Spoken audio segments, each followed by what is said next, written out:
Fala pessoal, tudo bem? Sejam muito bem-vindas, muito bem-vindos a mais uma noite, mais um dia, mais um evento aqui do meu curso.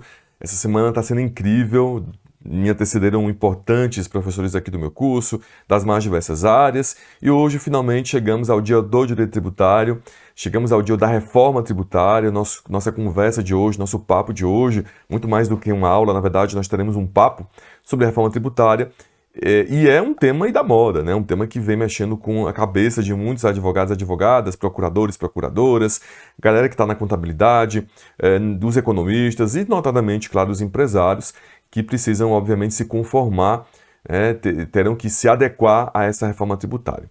Meu nome é Marcos Oliveira, eu sou coordenador da pós-graduação em Direito Tributário aqui do meu curso, sou procurador da Fazenda Nacional desde 2008, antes fui analista judiciário do TRF da 5ª Região. Estou aqui no meu curso desde a sua fundação e, como disse para vocês, o nosso grande objetivo aqui nessa noite de hoje, nesse dia de evento, é nós conversarmos sobre reforma tributária. Quando a gente pensa em reforma tributária, para muitas pessoas é algo bastante assustador, algo desafiador e, de fato, qualquer mudança que se dê na nossa área, em qualquer área que seja, né? Não só na área tributária, mas nas outras áreas também, é um motivo de preocupação. Né? É um motivo de preocupação porque isso exige uma atualização precisa, uma atualização que realmente confira segurança aos atores da vida jurídica. Mas, sobretudo, gente, a gente precisa pensar, eu sempre que passo por grandes mudanças na minha vida, eu penso dessa forma, também é um momento de grandes oportunidades. Não só para quem atua diretamente na área tributária, para quem atua como advogado, advogada, procurador, procuradora, mas também quem atua na área de contabilidade, quem atua na área de economia e todas as áreas, no final das contas, de maneira direta ou indireta, são atingidas pela reforma tributária. É importante também nós lembrarmos, além dessas oportunidades, né, na área da tributação sobre o consumo, que também nós tivemos aí mudanças recentes com relação ao imposto de renda, com relação ao ITCMD. Então, o mundo tributário está passando por importantíssimas modificações, nós precisamos conhecê-las. Claro que essa adaptação ela é longa, ela é paulatina, não dá para a gente, de uma hora para outra, da noite para o dia, compreender absolutamente tudo. É necessário um esforço ali diário com relação ao entendimento, até porque cada hora sai uma coisa nova. Não só as leis que regulamentaram, as leis complementares que regulamentaram a reforma tributária, mas nós temos aí diversos atos da Receita, do Comitê Gestor, que exigem de nós atualização. Eu trouxe até para vocês aqui algumas coisas recentes das últimas semanas, notícias das últimas semanas do Comitê Gestor, enfim, de orientações do Comitê Gestor com relação até aos entes federativos, e os desafios envolvem não apenas os contribuintes, mas também as próprias administrações tributárias. A administração tributária também tem sofrido, né, não no sentido pejorativo da palavra, mas tem sido atingida pela reforma tributária, inclusive com relação à necessidade e adequação das suas legislações, até das suas próprias constituições. Então é um desafio para todos, mas também é um momento de grandes oportunidades. E que se eventualmente você não compreender isso, você vai ficar para trás. Né? Seja você empresário, seja você contador, seja você advogado, advogada, procurador, procuradora, precisa conhecer esse tema, precisa se aprofundar, precisa se adequar, se adaptar a essas importantes mudanças. Aqui nós não conversaremos diretamente sobre as alterações da tributação sobre a renda, nem do ITCMD. A gente precisa ir, nós temos mais ou menos uma hora de bate-papo, de conversa, de aula, então a gente precisa focar um pouquinho na tributação sobre o consumo, que é de fato o nosso grande objetivo. Quando nós pensamos em tributação sobre o consumo, pré-reforma tributária, nós tínhamos e ainda temos, importante já começar falando sobre isso, porque os tributos que existiam não foram totalmente extintos ainda, pelo contrário, né, eles começarão a um regime de transição a partir desse ano de 26, mas nós tínhamos basicamente o ICMS, o ISS, o IPI e o PIS e a COFINS. O ICMS, um tributo de competência dos estados, que tributa circulação de mercadorias, serviços de transporte interestadual e intermunicipal e também o serviço de comunicação. A cada estado cabia e ainda cabe tratar desse tributo, tratar desse imposto, definindo todos os aspectos da regra matriz de incidência tributária, o aspecto material, o aspecto temporal, momento em que se considera ocorrido o fato gerador, as alíquotas, notadamente as alíquotas do ICMS, tudo isso com base em um texto constitucional que dá ao ente federativo, Estado e DF, a competência em relação a esse imposto importantíssimo em nível federativo e também com relação às normas infralegais, né? Os regimentos, enfim, as orientações normativas, etc. Então, o ICMS, competência estadual e distrital.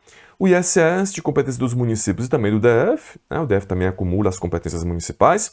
O ISS tributando serviços que não sejam de competência dos estados, portanto, sem poder tributar serviços de transporte interestadual, intermunicipal e de comunicação, tributando serviços outros serviços que sejam previstos em lei complementar. Nós temos aí a importantíssima norma geral do ISS, a Lei 116, que traz em sua lista anexa uma série de serviços que sofrem a tributação desse importante imposto de competência dos municípios.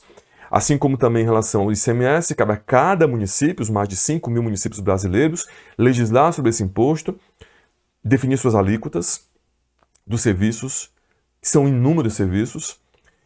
A gente já começa a perceber, por esse início de conversa, o desafio dos contribuintes, né, que precisavam, se atuasse em mais de um estado ou mais de um município, se adequar a toda essa legislação, a essa enormidade de obrigações acessórias.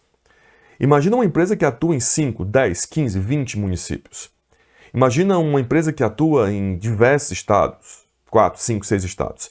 Imagine a quantidade de obrigações acessórias que essa empresa precisa cumprir.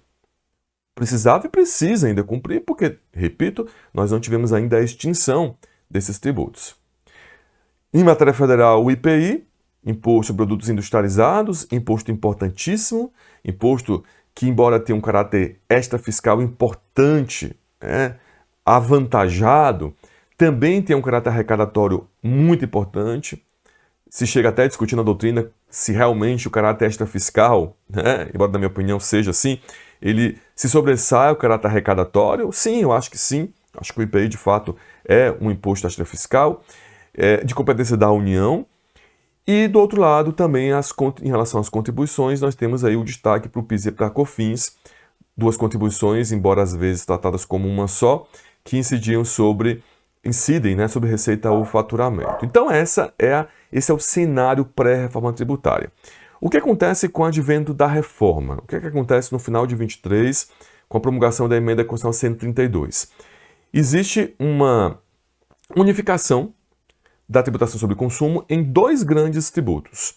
O IBS, Imposto sobre Bens e Serviços, que vem extinguir o ICMS e o ISS, e a CBS, Contribuição sobre Bens e Serviços, que vem, portanto, extinguir o PIS e a COFINS. Então, se antes nós tínhamos aí esse conjunto de tributos, ISS, ICMS, IPI, PIS e COFINS, falando do basicão, agora nós temos o IBS, Imposto sobre Bens e Serviços, e a CBS. O IBS é um imposto de competência compartilhada. E aí eu até trouxe para vocês um material, até estava aqui fazendo algumas anotações antes da aula começar.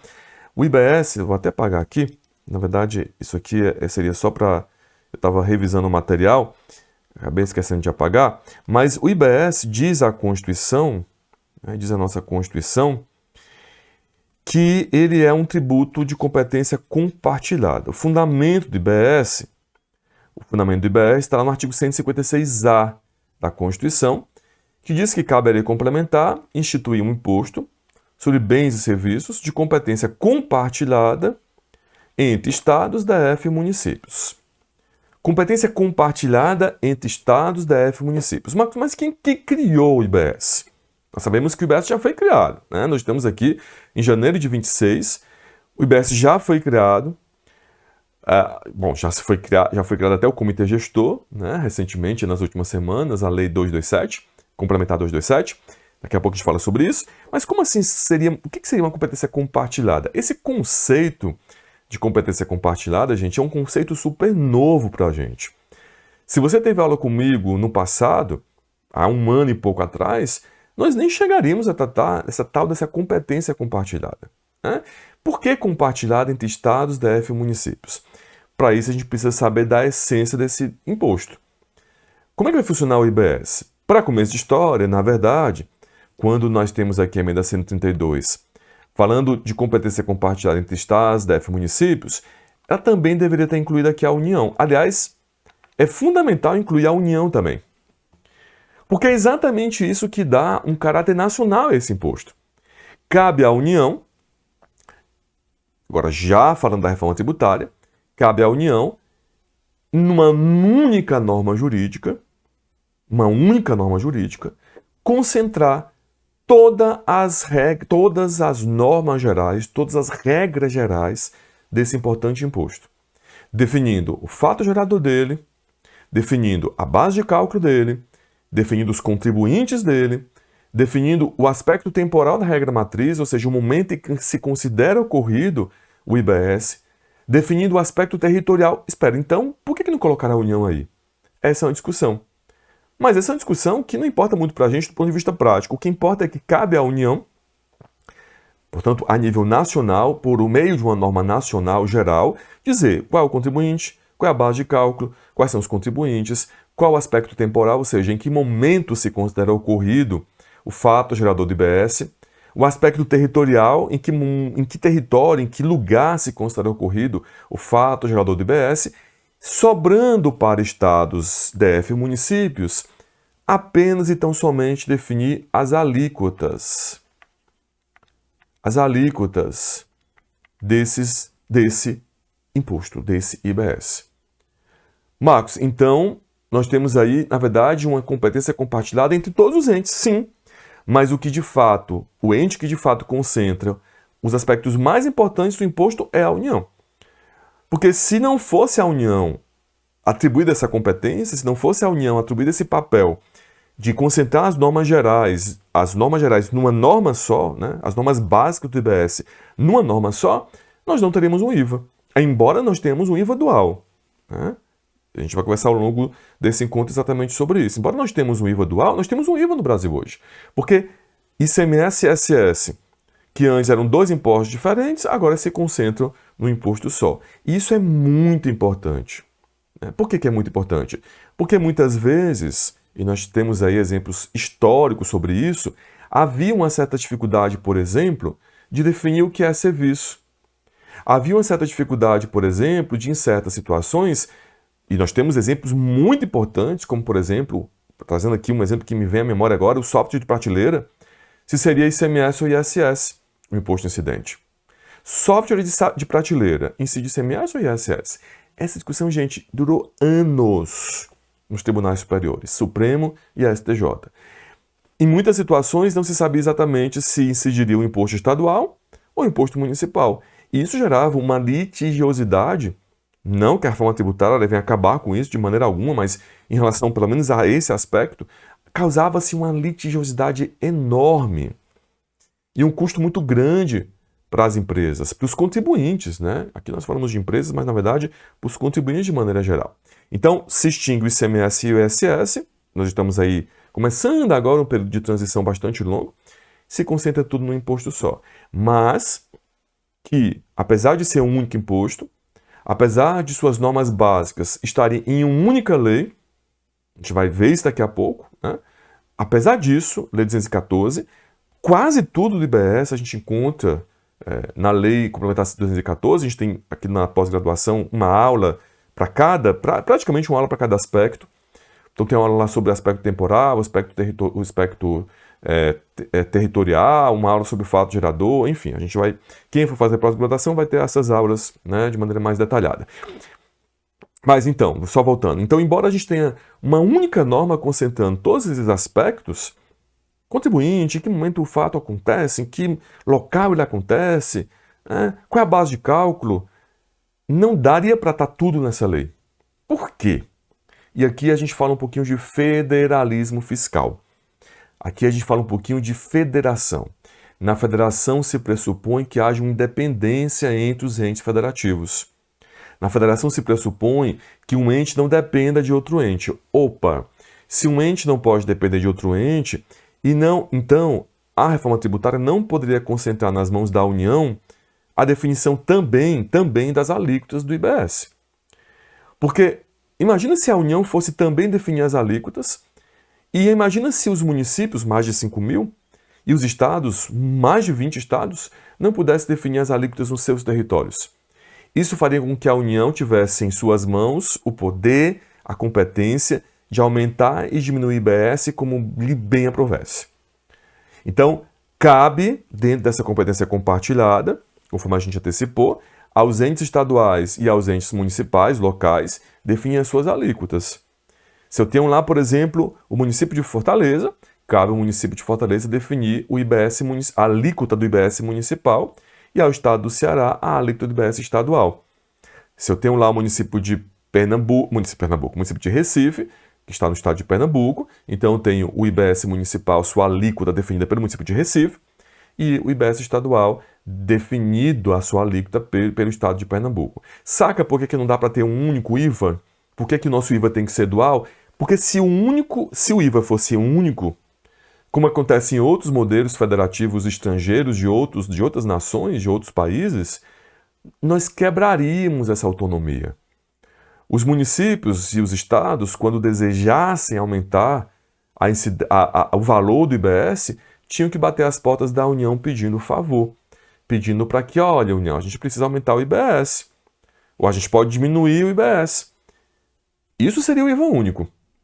Se até as alíquotas fossem definidas pela União. Se até as alíquotas fossem definidas em nível nacional.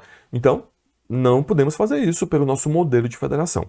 Até eu coloquei para vocês aqui algumas perguntas para a gente responder, e a primeira delas foi exatamente essa. Por que no Brasil a reforma tributária criou um IVA dual e não um IVA único, como em outros países? Exatamente por isso. Exatamente pela questão federativa, pelo nosso federalismo fiscal. E por essa competência tributária ser distribuída entre União, Estados, DF e municípios. E como é que fica o PIS e a COFINS? O PIS e a COFINS, portanto, se extinguem e cedem à CBS, Contribuição sobre Bens e Serviços. Então, a partir do próximo ano, nós já teremos a cobrança, da CBS, Contribuição sobre Bens e Serviços, e a extinção do PIS e da COFINS. Qual é a diferença importante entre IBS e CBS? Talvez quem está agora entrando no mundo tributário, conhecendo o direito tributário de maneira mais aprofundada e se interessando por esta reforma, esteja se perguntando, né? Qual é a diferença entre o Imposto sobre Bens e Serviços e a Contribuição sobre Bens e Serviços? Na real, gente, eles são praticamente o mesmo tributo. E na própria Constituição, né, existe previsão de que esses tributos terão o mesmo regime jurídico. Até com relação às imunidades. As mesmas imunidades, eu até estou para gravar essa aula aqui da pós de imunidade tributária, as mesmas imunidades que se aplicam aos impostos do 150, inciso 6º, sabe, imunidade das igrejas, imunidade dos partidos políticos, imunidade recíproca, também se aplicam à CBS. Eles são parentes próximos, eles são tributos muito parecidos. Claro que há diferenças, que também há diferenças. O IBS é um imposto e, portanto, ele é um tributo de arrecadação não vinculada. Portanto, quando o comitê gestor arrecadar o IBS e distribuir entre os municípios e estados, não se sabe para onde vai esse dinheiro. Né? O imposto é um tributo que tem essa característica elementar, ele não é um tributo de arrecadação vinculada, e a CBS, por sua vez, é um tributo de arrecadação obrigatoriamente vinculada, porque a CBS tem como sua principal característica ser uma contribuição para a Seguridade Social. Então, quando a União arrecadar a CBS, por meio da Receita Federal do Brasil, esse dinheiro vai ter que ir para a Seguridade. Ou seja, embora sejam tributos muito parecidos, em relação a tudo, em relação à base de cálculo, em relação aos contribuintes, em relação a praticamente todos os aspectos da regra matriz de incidência, com exceção das alíquotas, claro, né, terão alíquotas diferentes, até porque são definidas por entes diferentes, eles são também diferentes com relação ao destino da arrecadação e quanto à sua natureza jurídica. Mas é importante lembrar, e aqui me vem à memória, até porque é uma aula que eu estou para gravar, a questão das imunidades. As imunidades genéricas do artigo 150, inciso 6º, que se aplicam ao IBS, também se aplicarão obrigatoriamente à CBS. Tudo bem? Então essa é a primeira pergunta que nós acabamos de responder. Quais tributos foram extintos e quais foram criados? Quais as principais características desses novos tributos? Essa pergunta praticamente foi respondida, mas nós não podemos esquecer do IPI. Marcos, o IPI foi extinto ou não foi extinto? Porque agora há pouco você falou na pré-reforma tributária do IPI. O IPI, Imposto sobre Produtos Industrializados, ele é um imposto federal, imposto da União. Ele foi extinto ou ele não foi extinto com a reforma tributária? Bom, a intenção inicial, de fato, era extinguir o IPI. Então, nós ficaremos apenas, basicamente, com o IBS e a CBS. O IBS ele teria como finalidade substituir o ICMS, o ISS e o IPI. E a CBS teria como finalidade substituir o PIS e a COFINS. Ok. A intenção inicial era essa, extinguir esses 3 impostos. Só que apesar de terem sido extintos esses 2 aqui, ou de estarem em transição, sua extinção, né, o IPI continuou. O IPI, ao contrário do que alguns falam, não foi extinto pela reforma tributária. Na verdade, o que o IPI fez foi desidratado. Eu acho que essa palavra se adequa, demonstra o que realmente aconteceu com o IPI. O IPI não foi extinto, mas, em compensação, ele só continua incidente, só vai incidir com relação aos produtos que tenham industrialização incentivada na Zona Franca de Manaus, o que é muito pouco diante da quantidade enorme de industrializações que nós temos no país. Então, embora o IPI não tenha sido extinto, de fato ele não foi, ele continua existindo, porém, ele vai incidir apenas sobre produtos que sejam, cuja industrialização seja incentivada na Zona Franca de Manaus, para que a Zona Franca continue tendo essa característica de zona especial, né? A Zona Franca de Manaus é, de fato, uma zona diferenciada, uma zona especial. E aí, inclusive, isso vai até um pouco de encontro ao que o legislador constituinte derivado, a emenda 132, ela quis buscar, que é a quase que inexistência, quase, não vamos dizer total, mas quase que inexistência de regimes diferenciados, regimes favorecidos. E aí, quem é que vai, então, porque se vai haver uma redução grande na arrecadação do IPI, usamos aí o termo desidratado para demonstrar isso, né? Esse desidratado tem essa função de demonstrar que houve uma diminuição, haverá uma diminuição na arrecadação, onde a União vai compensar essa perda arrecadatória? Exatamente no imposto seletivo. Exatamente no imposto seletivo. Que é um imposto, gente, inédito no Brasil. Em outros países ele já é amplamente aplicado, cobrado, já existe há bastante tempo. Os Estados Unidos é um exemplo, alguns países da Europa. No Brasil é algo absolutamente inédito e a principal característica desse imposto seletivo é o seu caráter extrafiscal. Porque, de fato, o que busca o legislador constituinte derivado ao prever a competência do imposto seletivo é tributar de maneira mais rigorosa certa categoria de produtos, certa categoria de bens e serviços, quais sejam aqueles que sejam prejudiciais à saúde e ao meio ambiente. Esse imposto já foi criado por lei complementar, chegaremos daqui a pouco lá.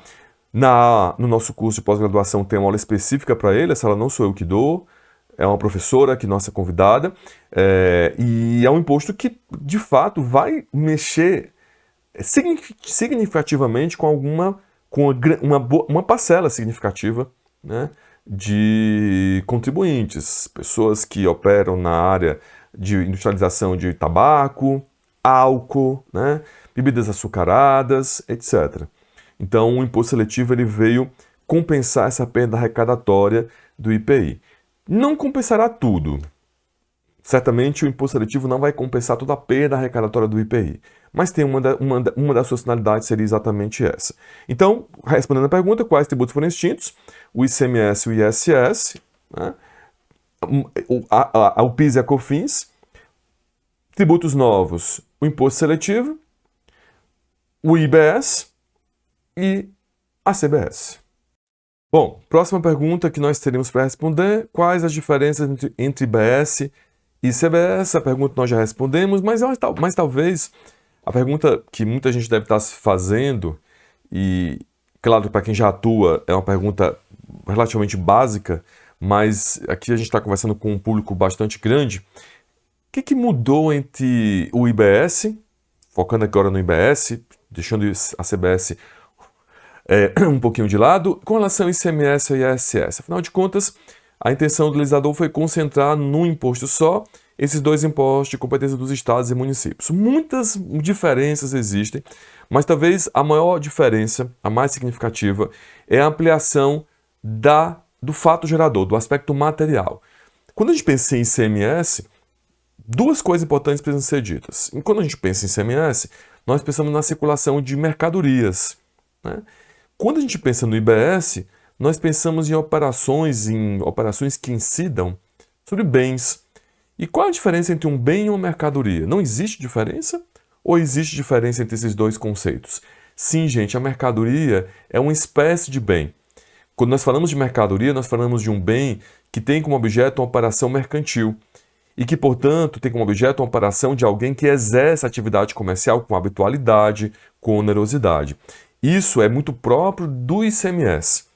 Quando nós pensamos em IBS, na primeira aula do curso da pós-graduação eu explico isso com mais detalhes, nós pensamos no imposto que poderá incidir sobre um aspecto, uma base muito maior. Porque aqui não se fala de mercadoria, aqui se fala de bem. E quando a gente fala de bem, quando nós falamos de bem, nós falamos de um conceito muito mais amplo. Bem não é apenas o que é mercadoria. Eu posso ter a existência de um bem em operações, por exemplo, não onerosas, né? E a própria lei complementar vai prever situações de operações não onerosas em que se dirá o IBS. E há outro aspecto importante diz respeito ao conceito de serviço. Sempre houve uma briga muito grande na doutrina, na jurisprudência, ao definir serviço. Basta aqui lembrar, por exemplo, da súmula vinculante 31 do STF, que diz até hoje, dizia e diz até hoje, que não se pode cobrar ISS na alocação de bens móveis. Por exemplo, na alocação de veículos não se pode cobrar ISS, porque o conceito de serviço, que não era feito, não era apontado pela Lei Complementar 116, o conceito de serviço doutrinário é uma obrigação de fazer. A obrigação de fazer, o serviço, ele é de fato a obrigação de fazer. Então seria o fazer manutenção de veículo, o fazer reforma, o fazer a aplicação de um piercing, o fazer fornecer serviço de streaming. A Lei Complementar 214, que cria o ISS, ela diz, olha, o seguinte, a partir de agora serviço é tudo que não for bem. Tudo que não for bem é serviço. Então, antes, atividades que não se enquadravam nem em mercadoria e, portanto, não incidiria ICMS e nem em serviço e, portanto, não sofreriam incidência do ISS, agora passam a sofrer incidência do IBS. É o que acontece com a locação de veículos. A locação de veículos não sofria a incidência de ICMS, porque, de fato, obviamente, não é circulação de mercadoria, e não sofria também incidência de ISS, porque a jurisprudência entendia que não se tratava ali de um serviço. Porque, repito, serviço é a obrigação de fazer.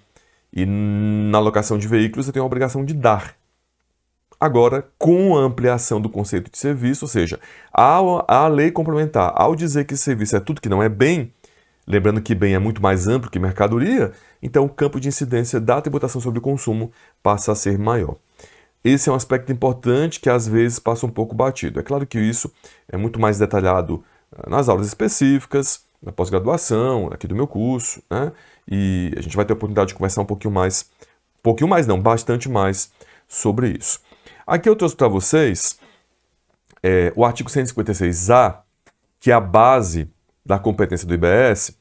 E claro que eu não vou ficar lendo inciso por inciso, parágrafo por parágrafo, mas eu queria só destacar algumas coisas que são bastante importantes com relação a esse imposto. Primeiro, a incidência sobre bens materiais ou imateriais, inclusive direitos e também serviços. Aqui, por coincidência, foi o que eu acabei de falar para vocês, né? A ampliação da base de tributação do IBS é notória. A própria Constituição, o próprio legislador constituinte derivado, ao trazer a emenda 132, deixou claro, olha, na verdade, a incidência não é mais sobre mercadorias, sobre bens. Esses bens podem ser materiais ou imateriais. A lei complementar traz diversos exemplos sobre isso. E também serviços. E aí a própria lei vai dizer, olha, serviço é tudo que não é bem. O que não é bem é serviço. Então acabou aquela discussão do que é serviço. Né? Serviço não é só obrigação de fazer. Serviço é qualquer coisa que não seja bem. Também é importante lembrar que ele incidirá também na importação. ainda que o sujeito passivo, que importe o bem ou que importe o serviço, não seja contribuinte habitual do imposto. Isso espelha muito, reflete muito o que nós já temos hoje para o ICMS. O ICMS incide na importação de mercadorias, mesmo que o importador não seja comerciante habitual. A mesma coisa ocorrerá com o IBS, que passa, portanto, a incidir mesmo que a pessoa não importe bens com habitualidade. Não incidirá das exportações. Aqui se mantém a imunidade nas exportações, a tributação sobre o consumo, ela há muitos anos já no Brasil que é imunizada com relação às exportações. Quando se exporta mercadoria não incide ICMS, né? Quando se exporta serviço não incide ISS, embora não seja uma imunidade propriamente dita, seja uma isenção tributária, também fonte de algumas discussões, mas enfim, o mais importante é saber, nesse momento aqui, que não incidirá IBS na exportação de bens, na exportação de serviços. Terá uma única legislação uniforme em todo o território nacional. Exatamente o caráter de IVA, né? Ressalvado o disposto no inciso 5º, ou seja, ressalvada a fixação de alíquota própria por lei específica. E aqui, embora o legislador constituinte derivado não tenha deixado claro, ele está falando dos estados, do DF e dos municípios. A alíquota fixada pelo ente federativo será a mesma para todas as operações com bens materiais ou imateriais, inclusive direitos, ou com serviços, ressalvadas as hipóteses previstas nesta Constituição. Outro ponto importante, essa é uma mudança muito importante com relação... aliás, não é aqui que está, acho que é mais para frente, depois eu falo. Bom, será cobrada pelo somatório das alíquotas do estado e do município, do destino da operação. Exatamente, é isso mesmo. Será cobrado pelo somatório das alíquotas do estado e do município, atenção, de destino da operação. Essa é uma mudança que não vem sendo muito falada também. Hoje, o ICMS incide no estado de origem da mercadoria. Nós temos a possibilidade de cobrança de alíquota de DIFAL, diferencial de alíquota, em algumas situações, né? Quando o destinatário é consumidor final da mercadoria, mas, de fato, hoje, o ICMS incide na origem da mercadoria. E isso faz com que os estados que concentram grande parte dos investidores, grande parte das empresas, concentrem a arrecadação de ICMS. Agora, com a reforma tributária, se passa a incidir no destino da operação. Então não importa de onde vem o bem, não importa de onde vem o serviço. O que importa é onde está o destinatário. E nesse ponto, gente, uma das aulas que a gente tem aqui no curso, a gente estuda o que é o destino. Onde eu considero o destino do bem, onde eu considero o destino do serviço. Em algumas situações isso é mais fácil de identificar. Mas em outras situações, como por exemplo até em serviços bastante básicos, como serviço de transporte, ou operações que envolvam bens imateriais, isso complica um pouquinho. Isso não é tão fácil de identificar. Então o legislador teve que ter um trabalho bastante hercúleo, bastante grande, de definir o que é o destino. Já que agora a tributação não se dá mais na origem, e sim no destino. O ICMS ele até tem casos de tributação no destino, no caso de energia elétrica e combustível, mas a regra é a tributação do ICMS na origem. E agora, repito, com a IBS a tributação se dá no destino. Se manteve a não cumulatividade, com a diferença muito importante. O IBS será não cumulativo, assim como também é o ICMS, embora o ISS não seja, compensando o seu imposto devido pelo contribuinte com o montante cobrado sobre todas as operações nas quais seja um adquirente de bem material ou imaterial. Todas as operações nas quais seja adquirente de bem material ou imaterial, inclusive direito ou de serviço, excetuadas exclusivamente as consideradas de uso ou consumo pessoal. Esse é um dos incisos mais importantes do parágrafo 1º do artigo 156-A. Primeiro, a não cumulatividade é mantida. Essa não cumulatividade já existia para o ICMS, aliás, fonte de grandes discussões, né? Ela se mantém para o IBS, mas de cara aqui a gente já percebe uma alteração importante, porque o ISS é um tributo cumulativo, né? No caso do IBS, que também vai incidir sobre serviços, nós temos uma incidência não cumulativa. Então isso já é uma mudança importante para quem atua na área de serviços. O que antes era cumulativo passa a ser não cumulativo. Segundo ponto importante, em matéria de ICMS, o crédito de ICMS, o creditamento de ICMS, a não cumulatividade de ICMS só era autorizada quando o crédito se referia a uma operação de entrada que se incorporava à mercadoria. Então, por exemplo, a empresa comprava materiais de insumo para fabricar uma embalagem, por exemplo. Quando ela vendia a embalagem, tudo aquilo que se incorporava à embalagem, os materiais que eram comprados, os insumos que eram comprados para se incorporar fisicamente à embalagem, eles geravam crédito de ICMS. Agora não. Agora não se trata apenas de um crédito físico. Não se trata apenas das despesas de entrada na indústria, na pessoa, né, na empresa, que se incorporam fisicamente ao produto, ao bem que ela vai vender. Por exemplo, um treinamento com funcionários. Um treinamento com funcionários não gerava crédito. Por quê? Porque um treinamento com funcionários se trata de uma despesa empresarial que não se incorpora fisicamente ao bem que vai ser vendido. Material de escritório, material de limpeza, imagina, por exemplo, material de escritório que era comprado por uma empresa, material de limpeza, que é caríssimo, né? Aqui em casa, os nossos gastos com material de limpeza às vezes nos dá susto. Então, esses gastos com material de limpeza, material de escritório que não eram incorporados ao bem que seria vendido, não geravam crédito.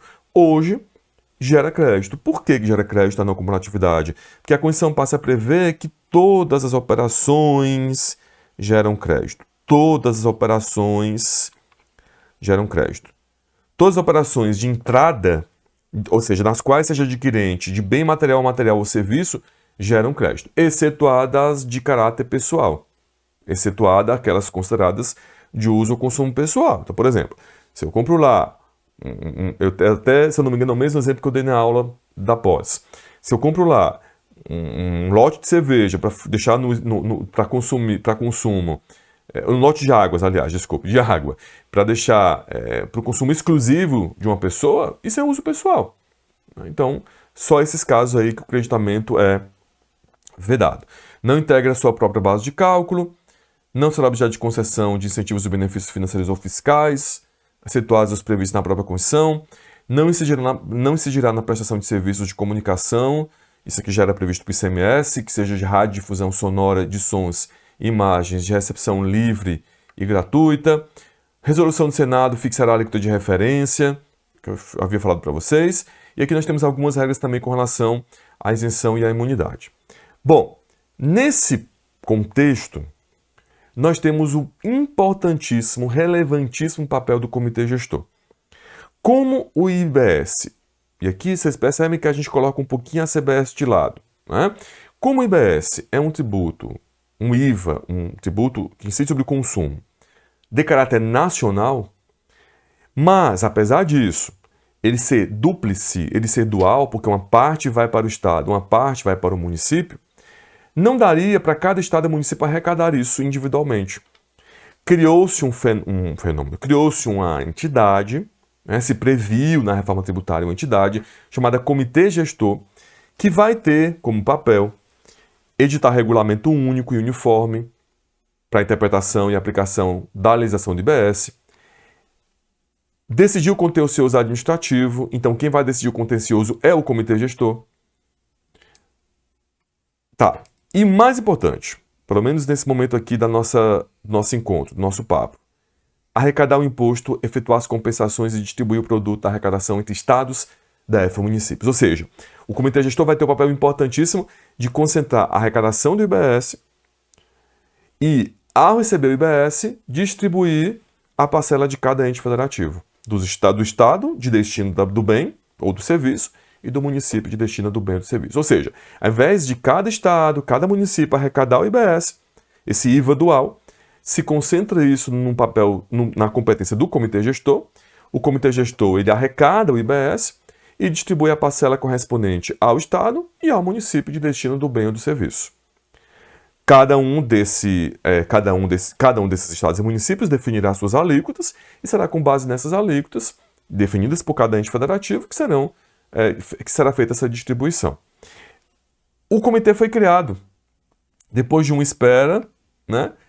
Agora, recentemente, em 3 de janeiro de 2026, nós tivemos a publicação da Lei Complementar 227, que, dentre outras coisas importantíssimas, cria o Comitê Gestor do IBS, o CGIBS, Comitê Gestor do Imposto sobre Bens e Serviços. Essa lei, gente, é uma lei que merece muito nossa atenção, porque além dela ter feito a criação do Comitê Gestor, eu até falei no começo um pouco sobre isso, ela vai dispor sobre o processo administrativo tributário do IBS. Nós não tínhamos ainda uma norma, a lei que criou o IBS não tratou disso, né? A lei complementar 214 não tratou disso, do contencioso administrativo. Então veio a lei 227 e disse, olha, vai ser assim o contencioso. Então a gente precisa se atualizar com relação a isso, né? O contencioso vai ser decidido pelo comitê gestor, mas ele tem um trâmite. Muita coisa se parece com o que nós temos hoje em termos de processo tributário. Muita coisa, muita coisa. Contagem de prazo, as fases, etc. Mas a gente precisa conhecer especificamente esse contencioso administrativo. Então, ele criou o comitê gestor, ou ela, a lei, né, criou o comitê gestor, dispõe sobre o processo administrativo tributário do IBS, sobre a distribuição do produto da arrecadação do IBS. Afinal de contas, repito, é papel do comitê gestor fazer isso. E o também importante, mas não é bem o nosso foco hoje, instituiu normas gerais relativas ao imposto sobre transmissão causa-mortes e doação de quaisquer bens ou direitos, o nosso ITCMD. E, fora isso, fez diversas alterações necessárias na legislação tributária, inclusive no CTN. Porque o CTN, por ser da década de 60, não tinha uma normatização relativa ao ITCMD e, aliás, era bastante confuso. Eu me lembro muito bem das minhas aulas da segunda fase de tributário, eu coordeno aqui no meu curso a segunda fase de tributário, que os alunos às vezes a gente tinha que explicar com mais cuidado, porque nós não tínhamos uma norma geral de ITCMD propriamente dita no Código Tributário. Não havia. Havia, na verdade, do ITBI. E aí agora não. Agora, com a alteração feita pela Lei Complementar 227, nós temos aí a inclusão das normas gerais do ITCMD e por isso várias leis foram alteradas. Recomendo a leitura atenta dessa lei, especialmente, claro, com relação à criação do comitê gestor, a questão da distribuição de produto da arrecadação, mas, sobretudo, para quem já está atuando na área tributária, em relação ao processo administrativo tributário do IBS. Atenção para isso, tá bom? Isso é por demais importante. Bom, como é que vai se dar, então, o trâmite, né? A transição em razão da reforma tributária? 2023 a 25, ano passado, regulamentação, né? Inclusive o comitê foi criado esse ano agora, de 26, pela Lei Complementar 227, vejam que ela é de janeiro de 26. A lei que criou o IBS, a CBS Imposto Seletivo, é de janeiro de 25. Um ano depois, apenas, tivemos aí a Lei Complementar 227, que criou o Comitê Gestor do IBS. Então, 23 a 25, regulamentação da reforma tributária, 26, início da cobrança teste da CBS e IBS. Cobrança teste, gente, significa dizer que não há ainda a cobrança dos tributos. Se criou uma alíquota base, uma alíquota fictícia, né? Eu digo fictícia porque não há cobrança efetiva, de 0,9% para a CBS, de 0,1% para o IBS, e não há ainda arrecadação. Então as empresas, as pessoas jurídicas, não estão ainda de fato arrecadando IBS e CBS, mas é preciso que elas cumpram obrigações acessórias. Até recentemente, não me recordo se eu coloquei no material de vocês, o ato conjunto número 1 de dezembro de 25. Ele estabeleceu o rol de documentos fiscais, exatamente, eu trouxe assim. Esse ato conjunto, Receita Federal, Comitê Gestor, vejam que aqui agora a gente vai começar a ver bastante atos conjuntos entre a Receita e os CEGIBs, né? Tem gente chamando de CEGIBs, enfim, cada um vai chamar de um jeito, né? Do Comitê Gestor. Agora, no final de 25, portanto, há menos de um mês, há um mês, né? Um mês e pouquinho, nós tivemos a aplicação desse ato, e esse ato é muito importante para quem atua na área de contabilidade, enfim, porque ele cria as obrigações acessórias exigíveis para as empresas, para os fornecedores, para a apuração do IBS e da CBS. Aqui, óbvio, a gente teve que ter um ato conjunto, porque a Receita vai arrecadar a CBS e o comitê gestor vai arrecadar o IBS, conforme nós tínhamos antecipado. Então, para você que atua como contador, você que, enfim, atua na área tributária, precisa conhecer esse ato conjunto. Eu não coloquei ele inteiro aqui, coloquei só o artigo 1º, ele fala assim: este ato conjunto estabelece o rol de documentos fiscais a serem recepcionados pelos regulamentos do IBS e da CBS, bem como estabelece prazo para sua observância durante o ano de 26. O sujeito passivo do IBS e da CBS, ao realizar operações com bens ou serviços, inclusive as de importação e exportação, deverá emitir documento fiscal eletrônico. Então, esses documentos fiscais eletrônicos, eles já estão sendo de observância obrigatória.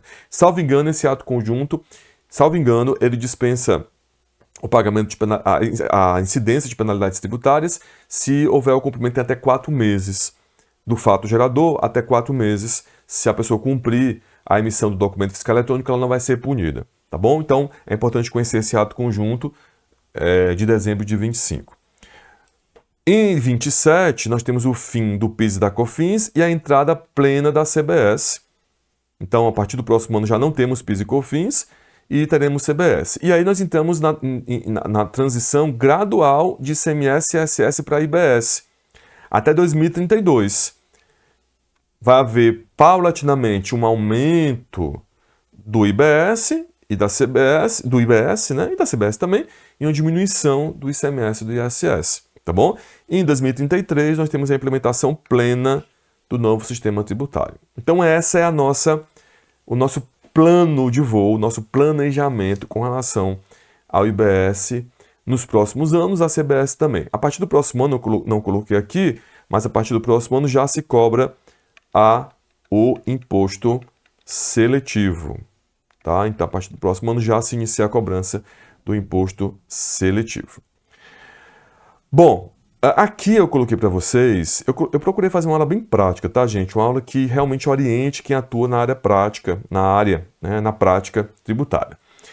Em 20 de janeiro de 26, portanto, há pouquíssimos dias, houve uma publicação no portal de serviços do Comitê Gestor da entrada em operação do portal. Em 20 de janeiro foi publicado no site do Comitê Gestor o portal de serviços. Então lá existem várias informações importantes. Você que já está atuando, você que, enfim, quer conhecer melhor, acesse o site do Comitê Gestor do IBS. Lá já existe um portal de serviços. Tá bom? O site já é lá uma fonte importante de pesquisa. E agora, recentemente também, não sei qual foi a data, acredito que foi aqui no dia 20 de janeiro, por essa data mais ou menos, houve a publicação desse guia orientativo para impactos administrativos da reforma tributária, porque a gente pensa sempre, quando a gente pensa em reforma, nós sempre lembramos dos impactos tributários, né? Então, o que é que vai mudar com relação à documentação fiscal, com relação à incidência do imposto, qual vai ser a alíquota, mas existem também impactos administrativos. E aí, com relação aos entes federativos, nós tivemos aí no dia 23 de janeiro a publicação da edição 2.1. Esse guia orientativo para impactos administrativos, ele apresenta orientações e sugestões de iniciativas e ajustes de natureza normativa, sistêmica e de pessoal, voltada às administrações tributárias e financeiras dos entes federativos nacionais, estados, DF e municípios. Ou seja, esse guia, se você que está me assistindo atua na própria administração pública, atua no âmbito das secretarias de Fazenda, secretarias de Finanças, etc., e, enfim, em todas as áreas, na verdade, dos setores administrativos da Fazenda Pública, é importante conhecer esse guia, tá bom? Não lembro se eu coloquei para vocês aqui algum exemplo. Não coloquei não, mas existem ali um rol de mudanças, de modificações, de providências administrativas que têm que ser feitas, até a nível de atualização de norma jurídica. Existem sugestões aqui, inclusive, de alterações nas constituições estaduais, por exemplo, para se adaptar à reforma tributária. Por exemplo, para vocês não ficarem no vazio, IPVA. O IPVA ele também sofreu mudanças com a reforma tributária. A gente fala de reforma do consumo, mas o IPVA ele também sofreu mudanças. Agora é possível cobrar IPVA sobre embarcações aeronaves. E é necessário que as constituições estaduais sejam alteradas para isso. Então aqui é um impacto normativo, né? Como eu falei para vocês aqui, são sugestões e orientações normativas, sistêmicas e de pessoal. Então vale a pena, entra lá no site, eu até coloquei aqui o link do Comitê Gestor, é um guia orientativo, ele está na edição 2.1, portanto já tem mais de uma edição, e essa edição aqui 2.1 é a mais recente, é de 23 de janeiro de 26, ok? É isso, aqui eu coloquei as duas leis, e aí chegamos, já nos encaminhando para o finalzinho aí do nosso encontro de hoje, para falar sobre o famoso Split Payment. Split, né? Vamos chamar aqui de Split. O Split é um dos grandes desafios da reforma tributária. A ideia do Split, a ideia básica do Split, que é uma ideia inspirada em outros países, Romênia, né? Canadá, salvo engano, é a ideia de que quando eu tiver a liquidação financeira de uma operação, automaticamente haver o destaque do IBS e da CBS e esse destaque ser feito diretamente entregue ao Comitê Gestor e à Receita Federal do Brasil. Imagina, por exemplo, que uma empresa fornece bens, ou opera no fornecimento de serviços, é um prestador de serviços. Quando o destinatário do bem, digamos que seja lá um lote de, sei lá, cervejas, um lote de açúcar, um lote de arroz, né? Colocando aqui exemplos bem básicos. Quando o destinatário do serviço pagar pelo serviço, ou pagar pelo bem, se for um fornecedor de bens, automaticamente o sistema se comunicar com o sistema do Comitê Gestor e da Receita, destacar o valor devido de IBS e de CBS e entregar diretamente à Receita e ao Comitê Gestor. Isso, gente, é uma forma de assegurar o efetivo pagamento do tributo. Isso é um importantíssimo instrumento no controle da arrecadação tributária. Só que isso enfrenta grandes desafios, inclusive desafios tecnológicos. Porque haverá necessidade de haver uma comunicação efetiva entre a empresa que faz a intermediação dessa operação, que pode ser, por exemplo, empresa de cartão de crédito, com os sistemas da Receita Federal do Brasil e do Comitê Gestor. E esse destaque de valor, essa separação, né, o split, a separação, segregação de valor, ela tem que ser exatamente do valor devido, porque inclusive pode haver no sistema de arrecadação algum crédito a compensar. Pode ser que esse fornecedor de bem ou serviço tenha lá no sistema do Comitê Gestor um crédito. E esse crédito tem que ser considerado nesse destaque, nessa separação do IBS. A mesma coisa com relação à CBS. Pode ser que lá na Receita Federal do Brasil existe um crédito de CBS para ser compensado. Então, isso exige um esforço tecnológico gigantesco. E a Receita Federal, eu não coloquei aqui para vocês, mas a Receita Federal já disse que isso só será possível em 2027. Esse sistema está em teste e a partir só do próximo ano é que o split de fato vai ser, se tudo correr bem, o split vai ser implementado. Esse split que eu falei para vocês é o split inteligente, né? Previsto no artigo 32, parágrafo 3º da Lei Complementar 214. Até no nosso curso de pós-graduação a gente fala sobre isso. Ele dizia assim, antes da disponibilização dos recursos ao fornecedor, ou seja, antes do fornecedor de fato receber, suponha, da empresa operadora de cartão de crédito o valor devido, o prestador de serviço do pagamento ou a instituição operadora do sistema de pagamento, aqui uma operadora de cartão, deverá, com base nas informações recebidas, consultar o sistema do Comitê Gestor do IBS e da Receita Federal do Brasil sobre os valores a serem segregados e recolhidos, que corresponderão à diferença positiva entre os valores dos débitos de IBS e de CBS incidentes sobre a operação, destacados no documento fiscal eletrônico, e as parcelas de débitos referidos no inciso 1 deste parágrafo. Isso aí é outra coisa, né? Outro detalhe. As parcelas dos débitos referidos no inciso 1 deste parágrafo já extintas por quaisquer das modalidades previstas no artigo 27. Porque o artigo 27, deixa eu trazer para vocês aqui. O artigo 27, eu não trouxe. O artigo 27, ele prevê outras formas de extinção do crédito. O pagamento é uma forma de extinção. Mas eu posso ter a compensação, por exemplo. Então, por isso que aqui, quando o legislador fala no inciso 2 dessas parcelas já extintas, ele assegura que se eventualmente esse imposto, essa contribuição, já tivesse sido extinta por outra razão, por exemplo, a compensação, né, o valor vai ser a diferença. Então, digamos que tenha lá uma operação que envolva um valor de R$10.000 de IBS, mas tem um crédito a compensar de 2.000. Então, o valor devido é 10.000, mas tem um crédito de 2.000. Ele vai fazer esse encontro e vai entregar só a diferença para o comitê gestor. A mesma coisa da contribuição. A contribuição é de 10.000, a CBS é de R$10.000, mas tem um crédito a compensar lá no sistema da Receita de 2.000. O sistema inteligente ele vai ler esse valor, vai dizer, olha, na verdade eu não vou entregar os 10.000 para a Receita. Eu vou pegar esses 2.000, compensar e vou entregar só a diferença. Só que para isso, percebe que é preciso haver uma comunicação precisa entre esses sistemas, que tem que ser de fato comunicação eficiente para que não haja erro nessas operações. Então esse é o chamado split inteligente. Também existe o split padrão, que é quando a consulta não possa ser feita. Então haverá ali uma solução também para essas situações.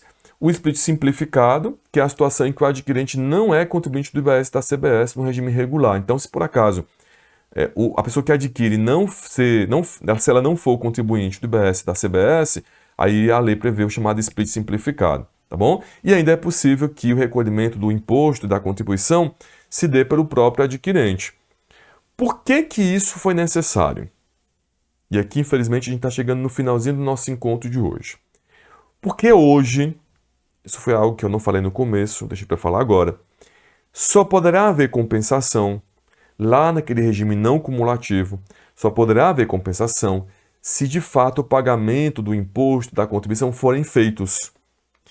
Antes, olhando aqui para o ICMS, olhando para PIS e COFINS, no regime não cumulativo, porque ainda tem isso, né? Existe PIS e COFINS cumulativo e não cumulativo, mas na não cumulatividade do PIS e da COFINS e do ICMS, a compensação pode ser feita independentemente de, na operação anterior, portanto a operação que gera crédito, efetivamente ter havido ou não pagamento do tributo.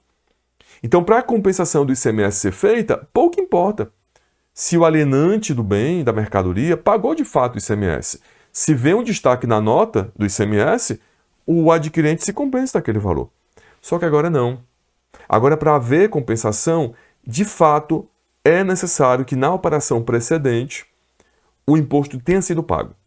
É necessário que na operação precedente, de fato, a contribuição tenha sido paga. Se não houve pagamento, não há compensação. Isso evita, inclusive, notas fiscais frias, por exemplo. Por isso que o split é importante, porque o split vai assegurar para o adquirente do bem ou serviço que o pagamento foi feito, seja por meio do split inteligente, seja por meio do split padrão, seja por meio do split simplificado, seja por meio do recolhimento pelo próprio adquirente. Por exemplo, se o adquirente, suponha, ele adquiriu em dinheiro o bem. Se ele adquiriu o bem ou o serviço em dinheiro, não vai haver o split. Porque o split é um sistema eletrônico, ele vai se comunicar com o sistema da Receita, se comunicar com o sistema do comitê gestor, o sistema da operadora de cartão de crédito, no nosso exemplo, né, vai se comunicar com o sistema da Receita, vai se comunicar com o sistema do comitê gestor e vai ser feita a liquidação financeira, com a compensação do valor, com a entrega do valor do tributo. Mas se o pagamento é feito em dinheiro, então nesses casos em que não é possível fazer o split, o exemplo clássico é pagamento em dinheiro, o próprio adquirente pode dizer, não, vamos fazer o seguinte, para eu garantir que haja compensação, eu mesmo recolher o IBS, eu mesmo recolher a CBS. Isso garante a ele o crédito da compensação, ok? Gente, era isso, né? Nosso tempo está esgotando. Queria agradecer mais uma vez a vocês pela presença. Eu vou colocar aqui meu Instagram para vocês, tá? Meu Instagram, caso vocês queiram me seguir, é Marcos Aurélio Freitas. Convido vocês para a nossa pós-graduação em Direito Tributário, que é por mim coordenada. Está excelente. Quem tiver alguma dúvida sobre a pós-graduação, manda para mim, que eu indico valores, o programa, a programação da pós-graduação. E é isso. Muito obrigado pela presença de vocês. Qualquer dúvida é só mandar. Um grande abraço, fique com Deus e até os nossos próximos encontros. Tchau, tchau.